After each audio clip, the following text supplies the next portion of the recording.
தேர்தல் பரப்புரைக்காக வேலூர் சென்றுள்ள முதலமைச்சர் மு.க.ஸ்டாலின் கலைஞர் கனவு இல்லம் திட்டத்தின் கீழ் கட்டப்பட்ட வீட்டை பார்வையிட்டார். தொடர்ந்து நடைபயணம் சென்று வாக்கு சேகரிக்கிறார். அந்த காட்சிகளை பார்க்கிறோம். விவரங்களை செய்தியாளர் செல்வம் வழங்க கேட்கலாம்.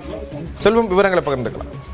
கண்டிப்பாக ஸ்ரீராம். தமிழக முதல்வர் வேலூர் மாவட்டத்திற்கு இன்று பரப்புரைக்காக வந்துள்ளார். நேற்று இரவு புதிய பேருந்து நிலையம் அருகே உள்ள ஒரு தனியார் ஹோட்டலில் தங்கியிருந்தவர் இன்று அதிகாலையில் வாகனம் மூலமாக கேவிக்குப்பம் சட்டமன்ற தொகுதிக்கு நேரடியாக வந்தார். அங்கு உள்ள அவை நகர் பகுதியில் தற்போது அவர் வீடு வீடாக சென்று வாக்கு சேகரித்து வருகிறார்.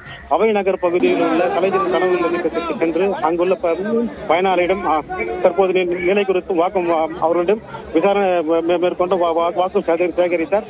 அது மட்டுமல்லாமல் அவை நகர் பகுதியில் உள்ள புது தெரு மற்றும் கோவில் தெரு உட்பட அந்த பகுதியில் உள்ள அனைத்து தெருகளிலும் தற்போது வீதி வீதியாக நடந்து சென்று பொதுமக்களிடம் வாக்கு சேகரித்து வருகிறார். அப்பகுதியில் உள்ள பொதுமக்கள் அவரை உற்சாக வரவேற்பு அளித்ததுடன் அவருடன் முதல்வருடன் கைக்குலுக்கியும் செல்ஃபி எடுத்துக்கொண்டும் தற்போது அவருடன் உற்சாகமாக வீதிகளை நடந்து சென்று கொண்டிருக்கின்றனர்.